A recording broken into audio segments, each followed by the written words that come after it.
بسم اللہ الرحمن الرحیم۔ حضرت عبداللہ ابن مسعود رضی اللہ تعالیٰ عنہ سے روایت ہے کہ رسول اللہ صلی اللہ علیہ وسلم نے مجھ سے فرمایا کہ مجھے قرآن سناؤ۔ میں نے کہا، اے اللہ کے رسول، میں آپ کو قرآن سناؤں جبکہ آپ پر ہی قرآن نازل ہوا ہے؟ تو آپ صلی اللہ علیہ وسلم نے فرمایا کہ میں چاہتا ہوں کہ اپنے علاوہ کسی اور سے قرآن سنوں۔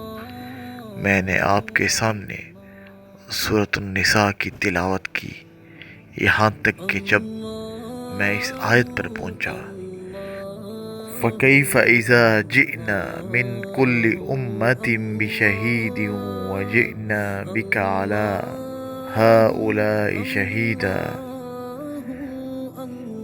تو کیسا حال ہوگا جب ہم ہر امت میں سے ایک گواہ لائیں گے، اور اے حبیب، تمہیں ان سب پر گواہ اور نگہبان بنا کر لائیں گے۔ تو آپ صلی اللہ علیہ وسلم نے فرمایا، اب بس کرو۔ تو میں نے جب آپ صلی اللہ علیہ وسلم کی جانب دیکھا تو آپ صلی اللہ علیہ وسلم کی آنکھوں میں سے آنسو بہہ رہے تھے۔